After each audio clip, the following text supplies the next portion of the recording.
Shalom, salam sejahtera bagi kita sekalian. Perkenalkan saya Kristen Syano Tanubun dengan nomor induk dosen nasional 2308068401.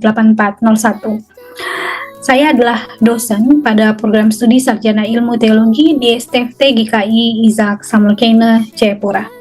Saat ini saya akan menjelaskan salah satu mata kuliah yang saya ampu, yakni Teologi Perjanjian Lama 1.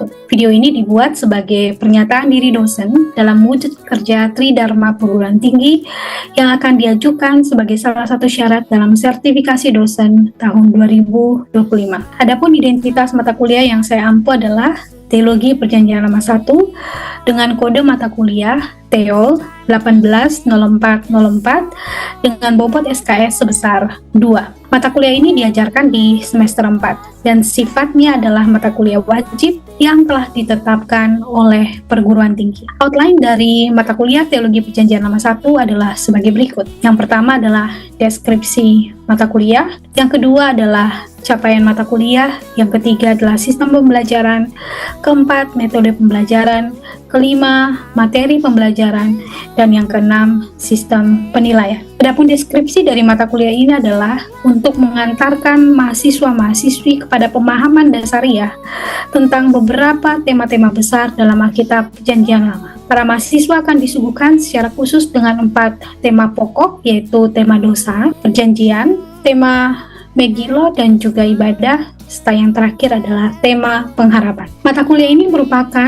salah satu syarat untuk melakukan tafsir Alkitab secara ilmiah. Selanjutnya saya akan menjelaskan terkait dengan sub CPMK yang akan dipelajari oleh mahasiswa di dalam kelas ini. Pada pertemuan pertama, mahasiswa akan belajar mengenai sub CPMK yang pertama, yakni mahasiswa mampu menjelaskan mengenai asal-usul, definisi dosa, dan konsekuensinya bagi manusia. Sub CPMK ini memiliki korelasi dengan CPMK yang pertama. Keberhasilan dalam kelas ini adalah yang pertama, ketepatan menjelaskan arti dosa, kedua, ketepatan menjelaskan asal-usul dosa, ketiga, ketepatan menjelaskan kejatuhan manusia dalam dosa, dan yang keempat, ketepatan menjelaskan konsekuensi dosa. Pada pertemuan yang kedua, mahasiswa akan mempelajari sub CPMK yang kedua yang memiliki korelasi dengan CPMK yang kedua, yakni mahasiswa mampu menjelaskan perjanjian Allah dan Nuh. Indikator keberhasilan adalah ketepatan menjelaskan mengenai perjanjian Allah dengan Nuh. Yang kedua, mereka mampu mengidentifikasi isi perjanjian Allah dengan Nuh. Pada pertemuan yang ketiga, mereka akan mempelajari sub CPMK yang ketiga dan memiliki hubungan langsung dengan CPMK yang kedua. Diharapkan mahasiswa mampu menjelaskan perjanjian Abraham. Indikator keberhasilan adalah yang pertama, mereka mampu menjelaskan mengenai perjanjian Allah dengan Abraham secara tepat, dan yang kedua adalah mereka mampu mengidentifikasi isi perjanjian Allah dengan Abraham. Pada pertemuan yang keempat akan dibahasakan sub CPMK yang keempat yang memiliki hubungan dengan CPMK yang kedua. Mereka mampu menjelaskan tema, tempat-tempat ibadah Israel, dan perkembangannya. Indikator keberhasilan yang pertama, ketepatan menjelaskan apa arti tempat ibadah. Kedua, ketepatan menjelaskan tempat ibadah di Israel. Ketiga, ketepatan menggambarkan perkembangannya. Pada pertemuan yang kelima, mahasiswa akan mempelajari sub CPMK yang kelima, yaitu mereka mampu menjelaskan Megilot dan ibadah-ibadah Israel yang ada kaitannya dengan Megilot.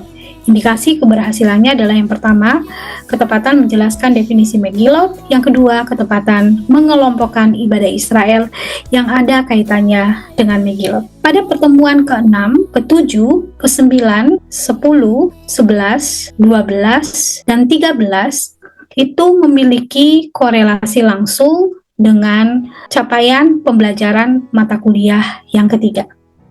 Pada pertemuan yang ke-6, mahasiswa akan mempelajari sub CPMK yang ke-6, yakni mereka mampu menginterpretasikan Megillat Esther dan ibadah Israel Purim.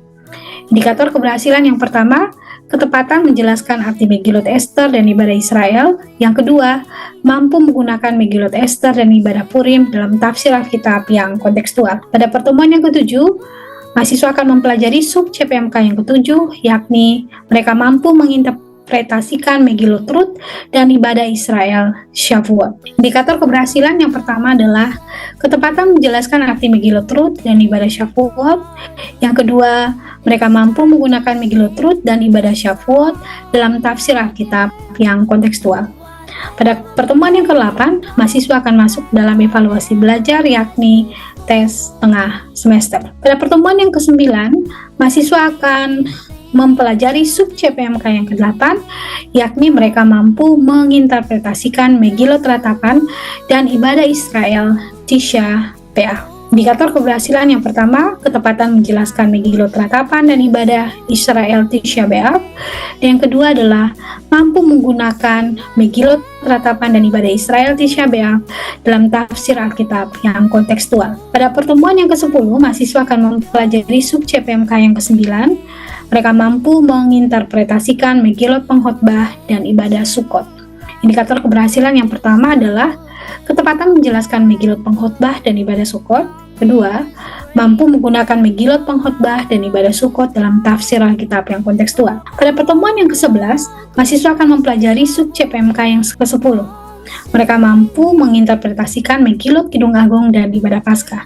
Indikator keberhasilan yang pertama, ketepatan menjelaskan Megillot Kidung Agung dan ibadah Paskah. Yang kedua, mampu menggunakan Megillot Kidung Agung dan ibadah Paskah dalam tafsir Alkitab yang kontekstual. Pada pertemuan yang ke-12, mahasiswa akan mempelajari sub CPMK yang ke-11, yaitu mereka mampu menginterpretasikan ibadah puasa dan diakonia. Indikator keberhasilan adalah ketepatan menjelaskan hubungan ibadah, puasa, dan diakonia. Yang kedua, mampu menggunakan informasi mengenai ibadah, puasa, dan diakonia dalam tafsir Alkitab yang kontekstual bagi gereja masa kini. Pada pertemuan yang ke-13, mahasiswa akan mempelajari sub CPMK yang ke-12, yakni mereka mampu menginterpretasikan ibadah, kasih, dan keadilan.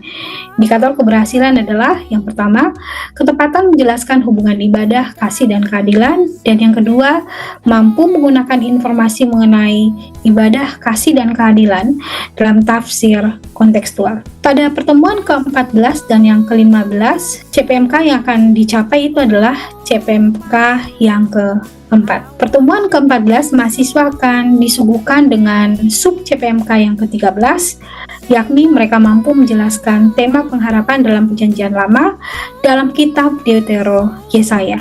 Indikator keberhasilan yang pertama, ketepatan menjelaskan tema pengharapan dalam kitab Deutero Yesaya.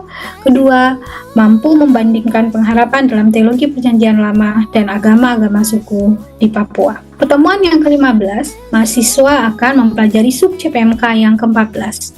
Mereka mampu menjelaskan tema pengharapan akan kerajaan damai. Indikator keberhasilan yang pertama, ketepatan menjelaskan tema pengharapan dan kerajaan damai. Yang kedua, ketepatan menjelaskan isi pengharapan akan kerajaan damai.